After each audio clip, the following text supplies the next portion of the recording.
Welcome to the free high-ticket e-com YouTube course where I cover a complete A to Z playbook on how to start and launch your very own high-ticket dropshipping business. Now, if you don't already know me, my name is Jordan and I'm a multi-seven-figure e-com store owner. I've launched multiple stores. I've been in this business model for almost 4 years now, and it's time to teach you what I know. So let's just dive right in. Module 2, and we're talking about everything to do with market research. Now, before we jump in, let's review our previous modules, which was, in this case, module number 1, business setup. Now, if you haven't already watched this module, I'll link it below in the description. However, what you should have done by this point is that your business setup should be in progress. It doesn't have to be done, but you should be actively working on getting everything within module done completed. All right, if it's done, great. If it's not, don't worry about it. Continue on with module 2 here. However, just make sure that you're being proactive rather than reactive. All right, what are we going to cover in this module? So first and foremost, broad store versus a niche store. Super important that we define those two. Niches to avoid. I'm going to give you my market research template sheet. How do you get unlimited niche ideas? And then finally, the niche criteria that we're going to be covering. All right, broad store versus a niche store. What is the difference? So a broad store is a store that revolves around a theme, such as backyard or home. Let me just give you a super quick example of a broad store. I got Woodland Direct here, and I got Power Equipment Direct. So when you look at Power Equipment Direct, you can see that their high-level niche, which is relatively broad, is power equipment. There's so much that entails power equipment. And when you look at their categories, you can see they've got air compressors, electric generators, pressure washers, sump pumps, water pumps. I mean, they've got the whole 9 yards when it comes to power equipment, all right? Technically, they could easily make a website specifically for air compressors. They can make one for electric generators. They can make one for pressure washers, but they did not go that route. They went the route of creating a broader store revolved around a theme, in this case, power equipment, and they're offering everything under the sun when it comes to power equipment. Now let's look at Woodland Direct. When you look at Woodland Direct, you can see that immediately the feeling of this site is fire, right? They've got orange, I see a fire pit here, and it matches. It matches with what they've got going here. They offer fireplaces, fire pits, patio furniture, which is off the cuff a little bit, but I guess maybe could somewhat fit. Barbecues, gas logs, and patio heaters. So you can see it's very broad. They offer a very, very large range of products, but they all fit the fire theme. That would be the theme that Woodland Direct is going for. Or you can look at it as the backyard theme, right? Because like patio furniture fits in a backyard / patio setting where your fire pit would go or your outdoor fireplace would go, all right? So that's Woodland Direct for you. Now, what is a niche store? Well, a niche store is a store revolved around one product type or related products, such as pergolas or gazebos. So here's some examples of higher level niche stores. You've got Fire Pits Direct, Water Pumps Direct, Electric Wheelchairs, USA, and Shop Solar Kits. So let's just start right away. Electric Wheelchairs USA. It's a super niche store. They offer everything and anything to do with electric wheelchairs. You could see electric wheelchairs, mobility scooters, which is pretty much neck and neck, lift chairs. So that's a little bit off the cuff, a little bit off the beaten path, but I guess fits well with their store. Now you can look at their high level niche or their high level theme, I should say, and it's elderly products. They offer elderly products. They could, if they wanted to, add hospital beds and slings and ramps or like wheelchair ramps, but they choose not to. They stay super niche, super focused with wheelchair products, okay? Other than the lift chair. Lift chair, again, is off the beaten path, but you get the idea. Super niche store.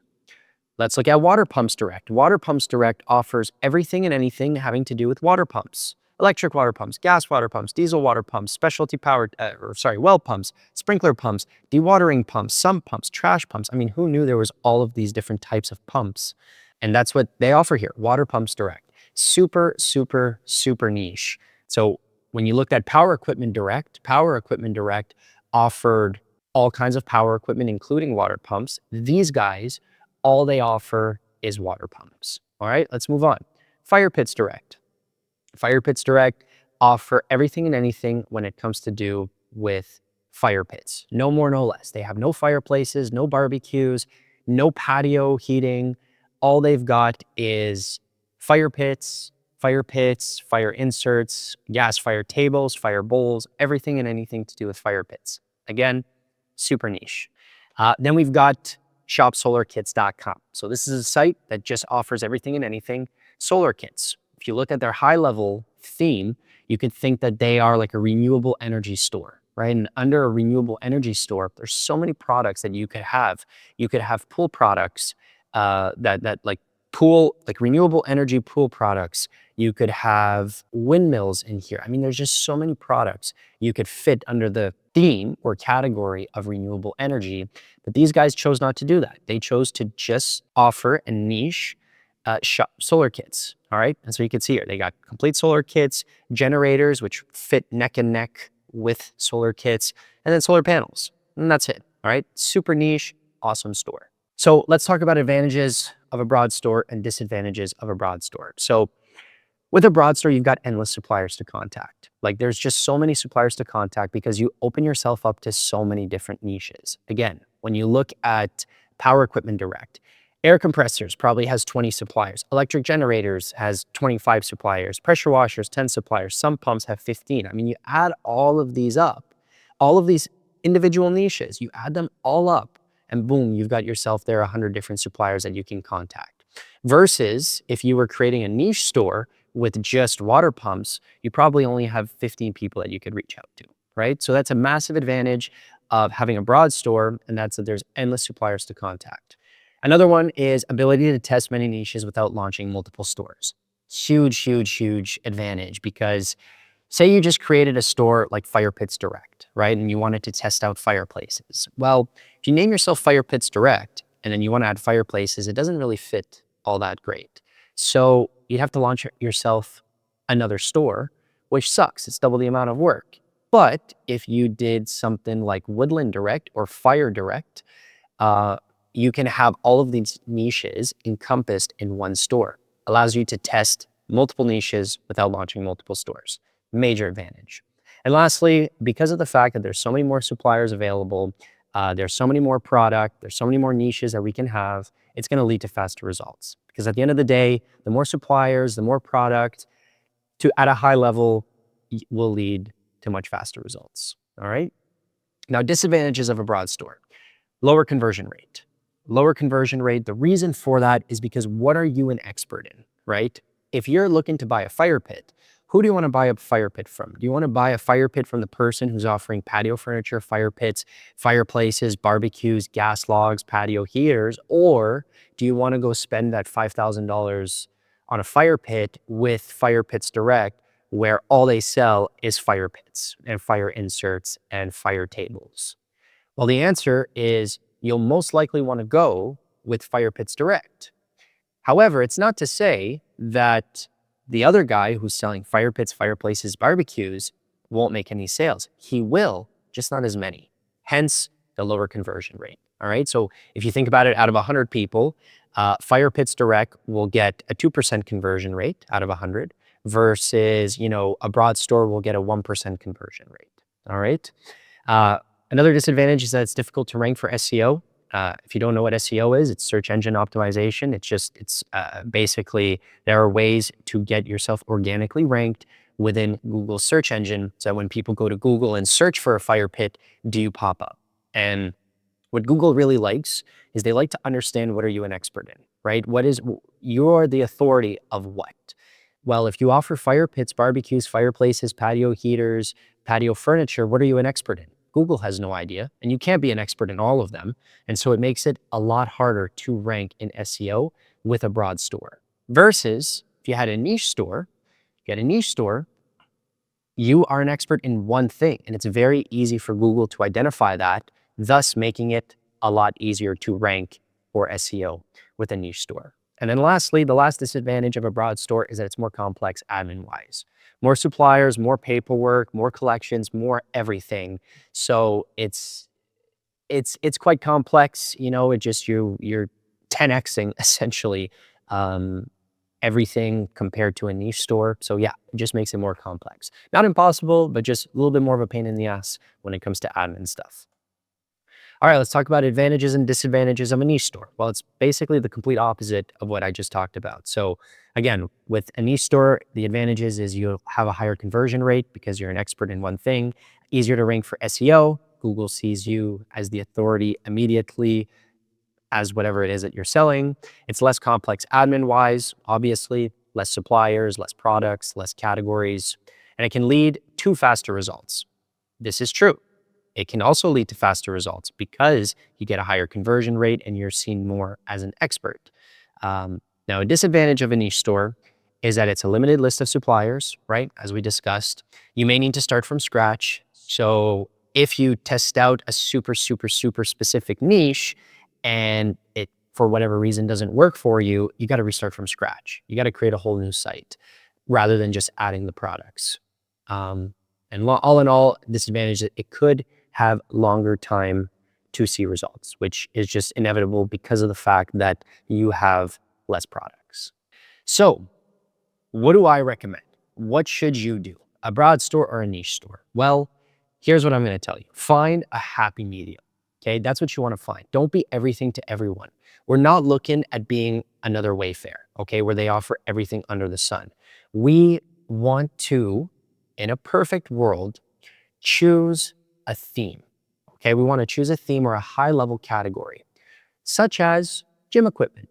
All right. And within our gym equipment store, say gymequipmentdirect.com, we'll have all gym related product types like treadmills, bikes, ellipticals, rope machines, and rowers. Okay.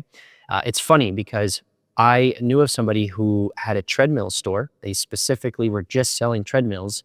And unfortunately, it failed. And the reason why it failed is because he only had 2 suppliers, 10 different products, and of course it's going to fail. I mean, what do you expect? You know, you're not giving yourself any opportunity to test and nothing. So going as deep as having treadmills, it's just not enough. Okay, and we're going to talk about some of the criteria where it would weed out treadmills entirely. However, even if treadmills would be viable, it's not in your best interest because if someone's buying a treadmill, they'll probably want to buy an elliptical or a rope machine or a rower or a home gym. So why shoot yourself in the foot? Name yourself gymequipmentdirect.com and have all of that. That doesn't necessarily make you super niche, but it doesn't make you super broad. Super broad would be if you offer saunas to massage chairs to fire pits to gazebos and pergolas. I mean, that is so broad. I mean, you don't even know your left hand to your right hand. But gym equipment, although more broad than niche, still fits a beautiful theme, a category where you can entail a bunch of different product types and niches, such as treadmills, bikes, rope machines, rowers, central home gyms, etc. All right. So that's broad store versus niche store. Niches to avoid. All right. So this isn't a big, complicated list by no means, but I gotta just tell you these two because, you know, my gut feeling when I hear the word furniture is just not a good thing. And so I got to share it with you. So furniture, stay away from furniture. Ever since I started this business model, I have heard nothing but pain in the ass stories when it comes to dealing with furniture. And let me tell you why. 2 reasons. Number one, there's just way too many SKUs. There is so many SKUs. And the reason why there's so many SKUs is because there's so many variations. Okay, there's different types, colors, sizes, design. I mean, your head would be spinning if you were to ever look at some of these furniture catalogs. The other problem with furniture is that there is no brand tied to furniture. If I told you, hey, which phone would you buy? You'd tell me, well, I'll buy an Apple or an Android because cell phones are tied to a specific brand, okay? It's the same thing with generators. If I were to say, hey, let's buy a generator, you know, you don't just buy a generator. You'd get an EcoFlow generator or a Jackery generator because these are brands that have tied themselves to that product type. But with furniture, there is no furniture brands. I mean, maybe there are outliers, don't get me wrong, but for the majority of it, it's just furniture. If I'm buying a bed, I'm buying a bed. I'm not buying a bed from brand ABC. I'm just buying a bed. And so because of that, you are unable to sort of identify what will be the best suppliers for beds. You need all of them because nobody searches for brands when it comes to furniture. They just search for the furniture. So you can just imagine how many SKUs that entails. It just, your head will be spinning. And the last one is, it's easy for customers to be picky. Oh, well, the shade of blue doesn't look the same as I thought based on your images, or the sizing didn't actually quite fit well with my space. And oh, I got a little nick at the corner, or on the side. And, I'd like to, I mean, it's so easy for customers to be picky with furniture. It's ridiculous. But a fireplace is a fireplace. A generator is a generator. I mean, here's the generator, here's what you get, and that's it. Versus, again, with furniture, whether it be a bed or a sofa, I mean, there's just so much. All right. So if you want to give furniture a stab, be my guest. And funny enough, I do know of two people who deal with all these pain in the asses and do have quite successful stores. So don't get me wrong. You can definitely make furniture a success, but it is a major, major, major pain in the ass, especially if you're a beginner. And so in my humble opinion, I would avoid it. And then the second one that I have here is brand loyal niches. Now, I put this here just so that you can understand what this concept is. To be quite honest with you, 95% of niches out there are are good, okay? They're free game, they're not brand loyal. But an example I can give you is like cell phones, right? They're brand loyal to Apple and Android, nobody else, okay? So even if there was 12 suppliers that you could work with when it comes to cell phones, you'd be dead in the water because Apple and Android own like 90% of the market share, or like the very, very, very, very large majority of market share when it comes to cell phones. So the cell phone niche is very brand loyal to Apple and Android. All right. So it's just so that you understand that, and I'll explain you and show you how you can identify if a niche is brand loyal.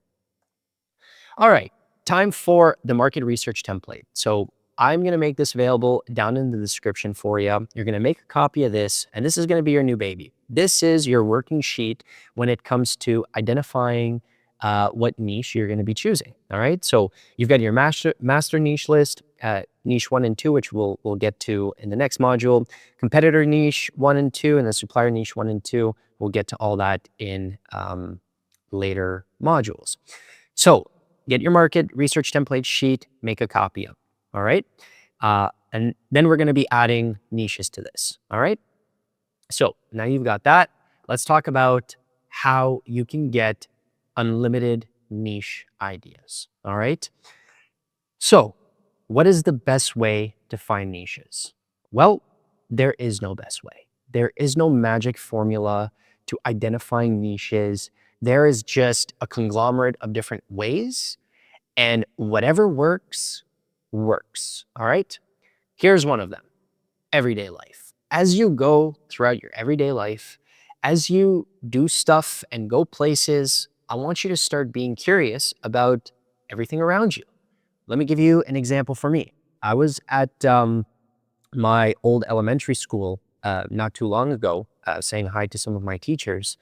And long story short, I see this photocopier, this massive photocopier. And my immediate reaction was, that must be a really expensive product. And I searched it up, and yeah, these photocopiers go for $20,000 and could be a potential niche and a potential store that I could build. Let me give you another one. I was on Facebook, and in my local city's Facebook group, somebody had purchased a toilet that they were unable to return. And I happened to click on the image, and I saw that they bought this toilet for $4,000, and I almost fell off the chair. This toilet was a composting toilet, an off-grid composting toilet. Never would have thought of that. Never would have thought of that. And yeah, turns out viable niche, super cool, super, super niche, but go figure, there's $4,000 toilets that you could sell. So all of this happened because I'm curious and I just become more aware in my everyday life. So that's the first one I'm going to give you. The second one I'm going to give you is you're going to go to wayfair.com. okay? And in Wayfair.com, every category, subcategory can be a store slash potential niche. So this just starts your brain working, all right? So let's go. I mean, if we go outdoor, right? What do we got here? Outdoor and patio furniture. I mean, that could be a niche. So we'll write it down, right? So let's do composting, composting, composting toilet. Let's do patio furniture, which actually I'm not a fan of furniture, so I'm gonna take that out. Um, let's do gazebos. There's pergolas in there. Awnings, outdoor umbrellas. Okay, outdoor umbrellas. Okay, and right now I just want to enter as many different things as possible, right? And this is where you start. Look, garage and outdoor. I know nothing about garage and outdoor space, but there's probably some cool stuff in here, right? I can just come down here and I can say price minimum, say $1,000 because we want high ticket. And let's see. Okay, there's storage sheds. It's not a bad idea. Carports. That's pretty cool. All right, carports. And I'm just going to write some products that I can think of at the top of my head. So let's go saunas, let's go solar panels, solar panel kits. Let's go fire pits. Yeah. All right. So that's Wayfair for you. Just use Wayfair as much as you can. Just go through it. Okay. And put it all together. Use ChatGPT. All right. So for ChatGPT, you're just going to go to chat and you're just going to say, give me a list of 20 high ticket products over 1,000. I do not want jewelry. I cannot spell. I do not want jewelry, furniture, or major electronics. Just give me the list of potential niches slash product types. Boom. Okay, commercial grade fitness equipment. We talked about it. Treadmills, yeah. Electric bikes and scooters, high-end outdoor grills and smokers, 3D printers. That's actually really cool. Medical and wellness devices like cold plunge tubs, hyperbaric chambers. That is unique. That is super unique. I'm gonna add that in my list here. Okay, professional camera lenses. Yeah, so you can go through and you can just say, hey, give me more when it comes to luxury safes and gun safes, etc. Okay, so that's the ChatGPT way. Next, I've got a list of over 1,500 different potential niches that have all been vetted by me. I may give this out one day. Right now, it is not available. So depending when you're watching this, check the description. If it's available in the description, great. If it's not there, it just means it's not available yet because right now I'm keeping this specifically for my students. But just to give you a super, super small sneak peek, here it is, okay? Here it is. So like you got home products, like there's so much when it comes to home products, bathroom products, appliances and electronics, fitness and hobbies, like team sports stuff. I mean, there's so much, okay? There's over 1,500 product types in here that you could pair a lot of them together into one store or make a store specifically for them. So yeah, check the description. If it's available, great. If not, for now, I'm sorry. All right, so that's that. And then other stores, okay? So you can get a lot of inspiration from other websites. Now, how do you find other websites? You're gonna go to Google Shopping and you're gonna type buy and enter your product type. And then important to ensure your search settings are in your target market. So let me show you how to do this. Let's do carports. That's kind of unique. So you're gonna come here and you're gonna search for buy carports. All right. Now, before you hit Google Shopping, you're going to come here, you're going to click on your profile image, more settings, other settings, language and region, and your results region, make sure it's in your target market. So for me, I want to do business in the United States, so I have that entered as the United States. Okay. Then you can go back and you can go buy carports and shopping. So the first place that you can look, so they're just going to pull up a whole bunch of different listings of carports. Okay. The first area that you can go and look is right here where it says stores. Where it says stores here, you hit see more, and every single person that is running ads for the keyword buy carports is going to pop up in here. All right.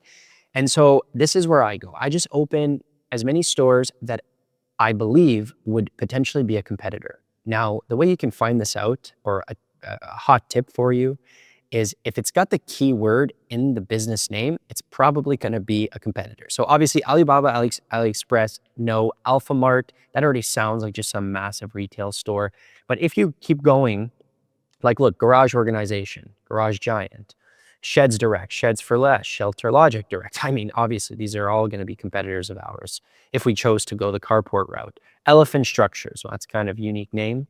But yeah, you just open as many of them as you believe would be a competitor. Then you come in here and it'll show you. So Garage Organization, okay, has got this canopy, and you can hit them right here. All right. Come in here, Garage Giant, boom, open them up here. Sheds Direct, boom, open them up. Okay, you get the idea. And so now you can look. So Garage Organization, and now I can just look at what else do they sell, you know? So these guys have garage storage system, premium garage cabinets, luxury garage cabinets, garage wall systems, outdoor cooking. Oh, that's really weird. Outdoor cooking. Yeah, but I mean, they offer just everything garage, right? And so from here, you can just go and enter different stuff. So, okay, garage cabinets. Sounds interesting. I'll add it here. Garage cabinets, all right? Continue. Garage Giant, okay? They've got garage flooring. Interesting. Garage storage, right? Again, these are all just different ways to gain ideas for different niches, okay? Sheds Direct, look. So they offer sheds, gazebos, right? Greenhouses. You can write all this down into your sheet, okay? So on and so forth. So you get the idea when it comes to this, okay? So again, everyday life, use Wayfair, ChatGPT, My List if it's available, and then other stores. You jump onto Google Shopping for that, okay? Now, before we jump into niche criteria, I just want to tell you how you should be sorting out your niches, okay? Or at least how I do it within my master niche list. I like to sort of categorize them by the category, right? So like when I look at this here, garage cabinets. What else can I sell with garage cabinets? I could have carports with garage cabinets, okay? So these two is sort of gonna be its own store. And that high level niche will be, let's say, garage niche, okay? And within the garage niche or the garage store, I would have garage cabinets and carports and whatever else I find, okay? Saunas could go with hyperbaric chambers. It could be like a wellness store, okay? And I bold that here, okay? Because again, we don't necessarily want to just create a store for saunas. I mean, you can, you would be successful doing that, but in a perfect world, you want to have a main niche and then have like supporting niches, okay? Again, build your store around a theme, a wellness store where you have saunas, hyperbaric chambers, and steam showers. That would be good, okay? That would be really good and sort of make sense. Garage cabinets would go in our garage store, okay? Solar panel kits is kind of like its own thing. So like solar store, and then I'll have solar panel kits. And then I can also have within my solar panel kits or my solar store, I can have generators. We got the saunas. So composting toilet gazebos, outdoor umbrellas, you know, I would see this as maybe an off-grid store, right? Like an off-grid store where I have gazebos, outdoor umbrellas, composting toilets, and fire pits. I mean, people get fire pits off-grid, probably. But yeah, you get the idea. Okay, it's basically like you wanna do everything based off of the theme for a potential store. All right, now that we've got this, we can jump into the niche criteria. So the first niche criteria that we're going to talk about is price point. So what is price point AOV? Well, AOV stands for average order value. So we want products that are above $1,000. Any product below this price point, remove it off your list, okay? Now, obviously, higher priced products equal higher profit per sale. That's just a given. Um, and just as like a little quick tip for you, it takes the same time and energy to sell $1,000 item versus a $10,000 item. You're gonna have to build a site anyways. You're gonna have to enter all the images, write a nice description. I mean, you're gonna have to do everything anyways. And whether it's $1,000 item, 5K or 10K, it takes the same energy. Okay, so you know, if I'm left with two niches after my entire niche research phase, and one product type has an AOV of $1,000 and the other one is $6,000, I'm going with the $6,000 one. Okay. Now, don't take the extreme, take the average. All right. So, what I mean by this is if you search for carports, you could find a $15,000 carport. It doesn't mean that the price point for carports is $15,000, right?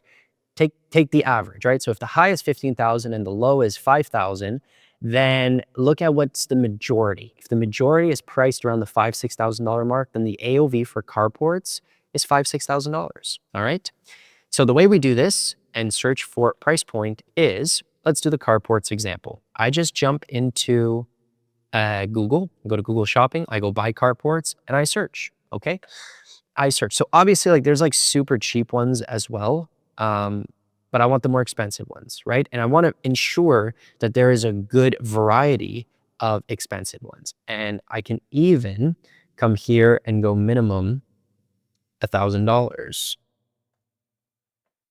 Okay. And boom. Okay. So 17, 13, 18. Yeah. So you can see there's large variety of different Sunjoy, different carports.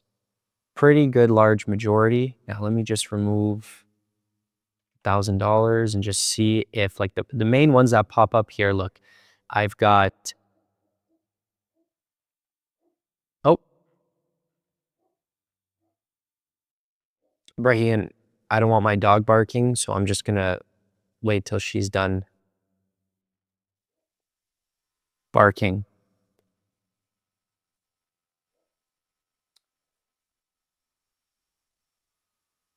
Sima! Someone's here, that's why.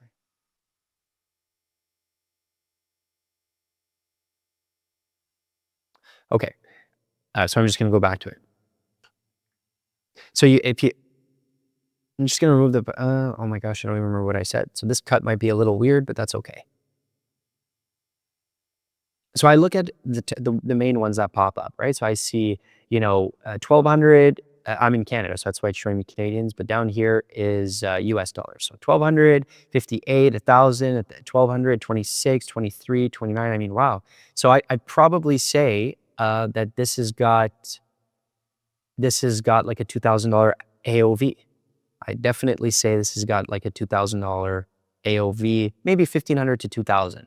So then I'd come in my market research sheet here, and under carports, I would put 1,500 to 2,000.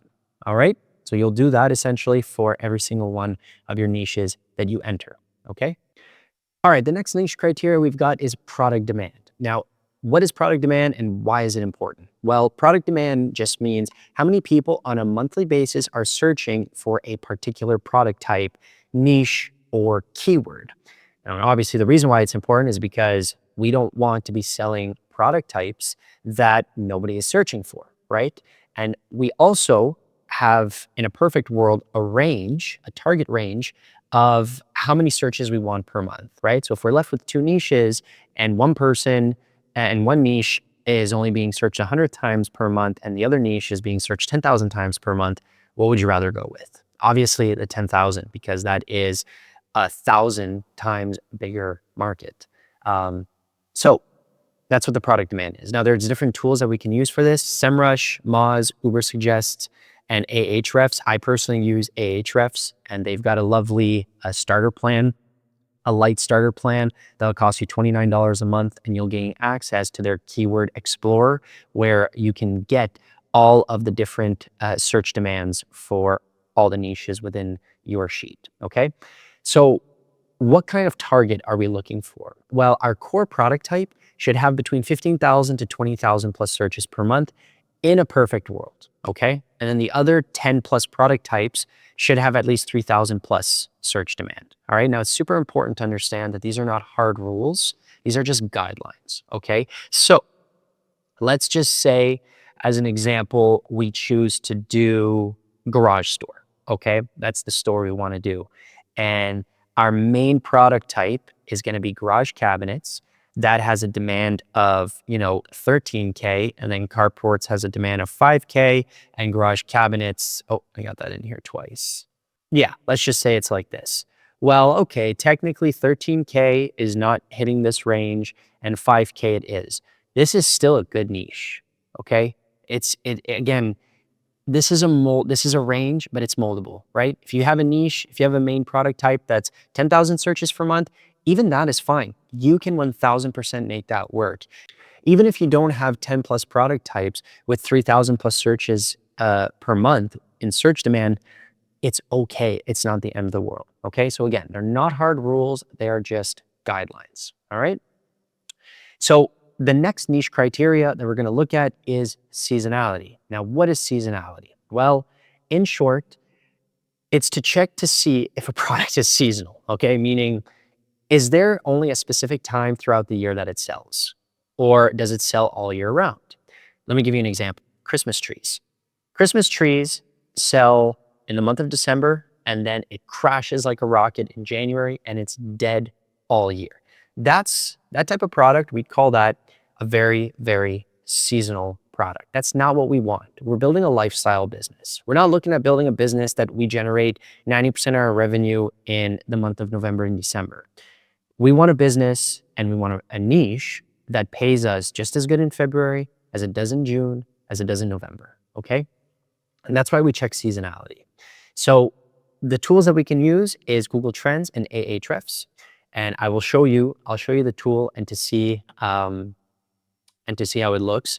But in a perfect world, what we want is an evergreen niche, okay? An evergreen niche, again, is a niche that sells all year round, okay? Now, there's always going to be highs and lows. There's always going to be peaks and valleys, which is okay. But as long as the majority is steady Eddie throughout the entire year. So let's go through some examples. We'll go directly to Google Trends. Go to Google Trends. And let's say we've got carports, okay? So you're going to search for carports. And I want to search in the United States. And we want to do the past 5 years. Boom. Okay. This is the past 5 years for carports in the United States. And looking at this is a very, very steady graph. This is an evergreen niche. Okay. You can see here that, January, February, it's starting to climb. March, April, you see how steady this is? May, June, look how steady this is. August, September, super steady. Now, as soon as October hits, November, it starts to go down a little bit, okay? It starts to go down, all right? But then it starts to climb back up. As soon as January hits, it starts to climb back up. So obviously, Christmas time would be a big valley, right, that it has. It crashes during Christmas time. But again, it's still like, this is represented in thousands. I mean, you're still 38. I mean, that's still 38,000 people every single month searching for carports. Sure, it's not better than 67,000 in July, but it's still 38,000 people. That's more than okay. If this graph dropped all the way down here for the month of December and stood like that till May and then went back up, then that would be bad. That would be considered a seasonal product, but this is not seasonal whatsoever. Let me show you seasonal, okay? Here, I can put Christmas trees. Okay, so the red is Christmas trees, all right? Oh, here, let's not do this comparison. Tell me that's not seasonal. You can see it. All year, dead, dead, dead in the water, okay? Dead. As soon as October hits, starts to increase, November, December, it's at its peak, and then look how much it just dies. As soon as Christmas obviously turns over, it's dead, right? It's dead, and it's dead all year. This is an extremely seasonal product. But this is what you're gonna do, okay? So carports is No, it's not seasonal. Okay, let's do garage cabinets. Okay, tell me this is seasonal. You couldn't find a better graph. Look at that line, how straight it is. Okay, it is steady Eddie all year round garage cabinets. Let me show you fire pits. Okay, so fire pits, as you can see, you have a little bit more highs and lows, right? So like the low for fire pits would be during the winter months, right? So as soon as November hits, starts to go down, December, it's dead, and starts to climb back up as spring rolls around. Uh, Now, you may look at this and you may say, well, okay, well, that means I cannot have a fire pit store. Not necessarily. I mean, if you were to pair fire pits with fireplaces, for example, you were to look at fireplaces, that graph would be the complete opposite. Now, fireplace is extremely, extremely seasonal. Um, but although it's extremely seasonal, paired with fire pits, you can make it work. Okay. Now, obviously, this niche is a super, super, super competitive niche, which you'll see later on when we talk about it. But I'm just trying to show you the example of how it's opposite. Okay. So you can see fireplaces peak majorly as soon as October hits. It's peaking November, December. It's peaking. Obviously, it's cold. There's Christmas. People want their indoor fireplaces. And then as soon as the New Year's rolls over, it's just a rocket ship dead in the water. Okay. But fire pits is the complete opposite. So paired together is fine. All right. Let's just do one more. Let's say saunas. There you go. Okay, so saunas, steady Eddie throughout the entire year. Yes, it peaks. Look at the peak. It peaks starting November. It starts to peak. It starts to go up, up, up, up, up, up, up. It peaks majorly in December because of Christmas, and then it starts to go down. But it's still steady Eddie throughout the entire year. If it were to drop near zero, then that's very seasonal. But you can still make work. Now you can see uh, this past year, right? Look how much the trend has increased in saunas, and that's because all of these new wellness methods, are coming out, and biohacking and saunas included in that, and so hence the trend going up, right? But you get the idea. All right. So that's what you'll do. Okay. No, garage cabinets aren't. Fire pits, yes, they are seasonal. Saunas, no. Okay. So that's what you're going to do when it comes to seasonality. Okay, next niche criteria, is this a dropship friendly niche? So right away, what is dropship friendly? Well, it's basically identifying if the niche is a drop shippable niche. Now, for those of you who don't know what drop shipping means, drop shipping isn't a model, it's a fulfillment type. So if I purchase product from a supplier and I have the supplier ship it directly to my customer, that is considered I drop ship the product directly to my customer. However, if I purchased from my supplier, shipped it to me, put it in my garage, and then shipped it to my customer, that's not drop shipping. Okay, that would just be I'm just an e-com store who handles my own fulfillment. Okay. So we need to ensure that the niche that we choose and select is drop shippable, because sometimes there aren't any suppliers in the market that are willing to drop ship. And if they aren't willing to drop ship, well, then that niche won't work for us because we're not looking at storing product in our garage or in our basement. That's not the whole point of this model. So that's why we have this criteria. Now, right away, I'm going to tell you that the majority of niches are dropship friendly. Like honestly, 95% of niches are dropship friendly. However, the reason why I still included this niche criteria, it's because it's a good skill to identify dropshipping stores. And that's exactly how you find out if a niche is dropshippable. You identify your competitors, because if your competitor is drop shipping this niche or this slew of products, then guess what? We can drop ship them as well. So the big question is, how do you identify your competitors and how do you identify if they are drop shipping? Well, there's a couple takeaways and giveaways that all drop shipping stores have. The biggest culprit is no address. If you go on the website and you cannot find an address, 99.999%, actually not even 99%, 110%, they are drop shipping, okay? Because if they had a retail store, if they had a physical retail store or a showroom or a physical warehouse, they would list that address on their website. So if there's no address, bang, it's a dropship store. Simple layout. Okay, so dropship stores, we cannot have complicated websites, right? Not like Wayfair, Home Depot, or Walmart. They've got like ultra complicated sites. We keep everything simple to make it very easy for the customer's buying experience. Simple layout. So I'll show you what I mean there. Pop-up welcome offer. So if you go on a site and bang, you get a pop-up saying get 10% off, enter your email, or get $100 off, enter your email. That's just another trigger or check mark for me, a telltale sign that this is most likely a dropship store. Why? Because emails for us are very, very valuable. And so we have pop-up offers, pop-up welcome offers. So if you see that, yes, another telltale sign they're a dropship store. Live chat. If you've got live chat, it's another form of communication that you can have with a potential customer. And so, yeah, all dropship stores offer a live chat. And then the last biggest culprit is if they offer free shipping. Okay, again, if they offer free shipping, they're most likely a dropshipping store because they don't even want to, talk about shipping costs because it just puts more doubt in a potential customer's mind. Free shipping gives customer peace of mind that what they see, what they're paying, that's it, that's all. And for us dropshippers, we just include that cost within our pricing. But let me just show you some examples. Okay, let's do saunas as an example. Okay, so you're gonna head over to Google and you're gonna put in here buy saunas. Okay, and you're gonna head over to shopping. Okay, like we did.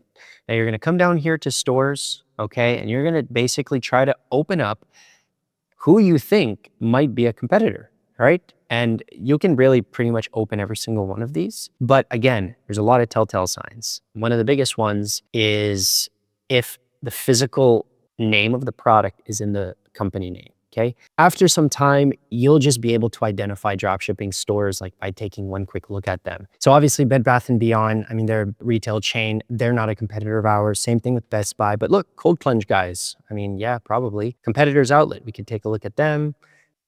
Off-Grid Living, Nordica Sauna. Yeah.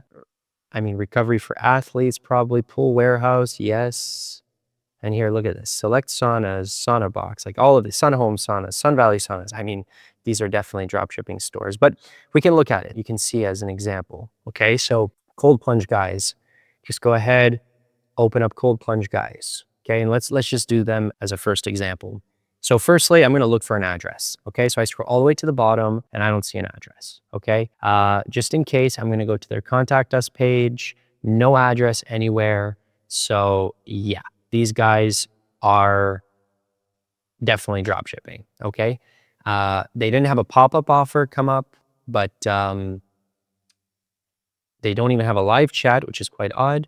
Do they offer free shipping? Maybe with saunas, they might not offer free shipping just because the saunas are very big and bulky. Yep, they offer free shipping. Okay, so this is definitely a drop shipping store, which means that saunas are a drop shippable product, or at least every single product that they have on their site, you would be able to drop ship. Let's do another example here. Competitors Outlet. This sounds like an extremely, no, that's not an ultra broad. There you go. Okay. So they've got a pop-up offer there. They got a live chat there. They offer free shipping. Okay. And if I go all the way to the bottom, all right, they do have an address here. So I'm glad this happened. Just because they have an address doesn't mean that they have a retail store, okay? And right away, I can tell you this address is a virtual address because it's in Wyoming. And to ensure that, we can just enter that address and there you go, okay? Right away, what pops up is Wyoming registered agents, which just means that this person who owns this store had an LLC open through Wyoming registered agent and is using their address on their site, okay? But every single product on this store, you can drop ship, okay? That's how you do it. Here, one more. We can go to Nordica Sauna, okay? Super nice store. Right away, I see a live chat here, plus shipping, okay? So it looks like they charge for shipping on this, which for something this big, I would understand. but we can go all the way to the bottom here, and they do have an address, okay? But again, this is 1000% a virtual address because they've got a suite number and it's in Nevada, which is a very popular state to open up LLCs and get virtual addresses. But just to be safe, I'll show you. Boom. What pops up? A&J Postal, okay? All postal service places offer virtual addresses. So, yeah, I mean, there you go. It's a drop shipping store. So every single product that these guys offer, you can sell. All right. So again, saunas, I'd put saunas here. Is it dropship friendly? Yes. Solar panel kits. Yes, I know that for sure. Yeah, you would just do this for every single product, every single niche you have listed there. Okay. All right, next we got the brand loyalty test. Okay, so again, what is brand loyalty? We already talked about it, but a customer is buying a particular product because of the brand that it comes from. So for example, you're gonna buy an Apple product without ever seeing or using it simply because it comes from Apple, right? We don't want brand loyal niches. And the way to find this out is when you're in Google Shopping, okay? When you are in Google Shopping and you click on a listing, okay? So let's just click on, say, this listing right here, the Dynamic Barcelona 2. What Google does is they're gonna show you all the stores that are selling this one product. And the reason why they do that is because they don't wanna have one, two, well, however many competitors are here, they don't wanna copy and have 20 of the same listings. So that's why they sort of pair them all together. It just makes it easier for customers. And so when you have this open and you see here, if you can see a large variety of competitors, then it's not brand loyal. It just isn't, okay? But if you only saw, Dynamic Barcelona and here you had listed only like 2 different competitors, then it's most likely brand loyal, okay? Now, it could also be because Dynamic Barcelona is only working with 2 competitors. So I would check another listing just to be sure. Okay, so like Cold Cure the Hybrid. This looks like a very unique sauna. Only recovery for athletes pop up. So that's fine. That doesn't mean it's brand loyal. You know, you you look at a couple different examples, right? Max's Serenity. So a different brand. You got a whole bunch of different people here. Yeah, I mean, not brand loyal. Okay, that's the short answer. And that's sort of the test. The majority of niches are not brand loyal, but again, it's just a good habit to look for when you are researching product. Okay, so again, carports, yes, they are dropship friendly, and no, they're not brand loyal. Okay, let's continue. Okay, wants versus needs. This is a big one. So what are wants and needs? Well, obviously, there are products out there that people want, and there are products out there that people need. Very big difference. Needs will be wants every single time, obviously. And where this mainly applies is during a recession or economic uncertainty, wants will be pushed aside while needs will still be purchased. So here's an example: air conditioning versus a fire pit. If your air conditioning or your central heater breaks down, you don't want that. You need that. Okay. I mean, there's no ifs, ands, or buts. I cannot wait next month. I need it yesterday, and I'm going to pay whatever I need to pay to get it. That's a need. But a fire pit, nobody needs a fire pit. They want a fire pit. They want a fire pit in their patio. They want a fire pit by their pool, but nobody needs a fire pit. So if I had 2 niches left and one of them was a need, such as air conditioning, and another one was a want, such as fire pit, I would go with the air conditioning. Because again, in a perfect world, always go with a need, okay? Because it's just easier to sell in every aspect because you don't have shoppers. People don't just shop for air conditioning. When they're shopping for air conditioning, they need it. But people shop for fire pits for, maybe I'll get a new fire pit, in 3 years, right? Here's another example: home security versus a massage chair. Nobody needs a massage chair, right? Maybe there's some outliers. Okay, you might get prescribed by a doctor to get a massage chair where you need it. But for the large majority, people want a massage chair, right? But home security, people need home security, right? It's not an if, and, or but. I need home security. I want cameras all around my house. I'm not even going to blink twice about it. I need it, right? Super big difference. So when you're going through your niches here, it's again, it's you there's no tool to identify what's a need for a want. You got to use your own judgment here, right? But like a gazebo, that's a want, right? Outdoor umbrella, that's a want, right? That would be a want. Solar panel kits would be, it's more of a need than a want. I mean, it's kind of like a 50-50, okay? So I'll say 50-50, right?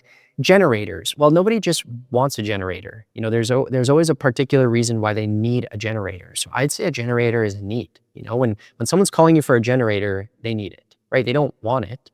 They need it for a particular reason. So again, this isn't a hard rule. It's just to get your brain working when it comes to all the different niches that you have listed here, okay? So that's wants versus needs. All right, let me give you some goodwill in market research. So passion versus profit. This is such a big touching point that I talk to, you know, all my students about, and it's quite major. When you're going to do your list of niches, there are obviously going to be some niches that you might like a little bit more versus others. Even though the other ones, all the numbers make more sense, the product demand makes more sense, the AOV makes more sense, it's a need, but you tell yourself, well, I don't really like it. Well, what I'm going to tell you is to chase the profit, not your passion, because passion doesn't pay the bills, profit does. And then once you gain that profit from the niche that you don't like, then you can use that profit and that money to fund whatever your passions are, okay? So it's really a flip in your mindset, right? Your passion shouldn't be the product that you're selling. That's not the point of this. The passion is the business. Your business is your passion. And whatever it is that you're selling is what's going to give you profit to fund your passion. So I hope that makes sense. Chase the profit, not the passion. If you've got two niches and one you really like, but the numbers don't really make sense, and the other one, all the numbers make sense, but you really hate and know nothing about, go with the one where the numbers make sense, okay? Now, you don't have to be an expert just yet. So oftentimes people get overwhelmed and they go, well, you know, I'd love to sell solar panels, but there's so much to know when it comes to wattages and amps and, you know, connecting how many panels you need to the inverter and how many batteries you're going to need. And you get overwhelmed and you're like, I can't sell this. That's okay.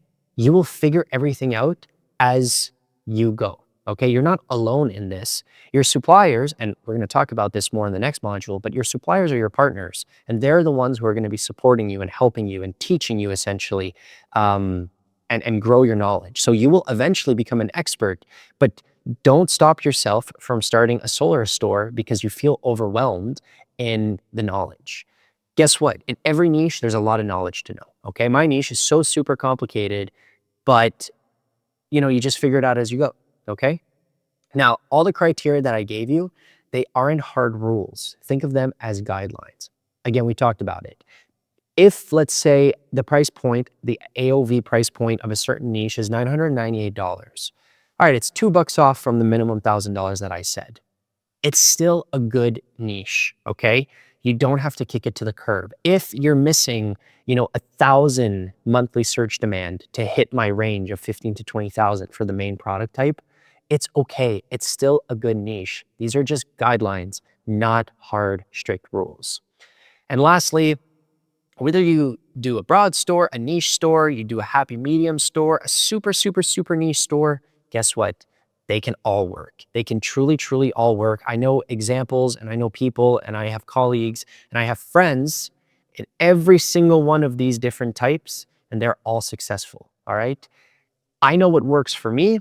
I know what works for my students, and I know what works best if you are a beginner, and that is to find that happy medium. But again, if you want to create a broad store, okay, and have everything under the sun, all the power to you, okay? You can definitely make it work. If you want to have a super niche store, again, all the power to you. You can definitely make it work. Might take a little longer because there's limited suppliers and you have to wait for the suppliers to approve you. But again, you can still make it work. All right. So that is the end of module 2 and the market research. I hope you got some value from this. If you've got any questions, leave them in the comments below. I'll definitely get to them. And I will see you in module 3. Cheers.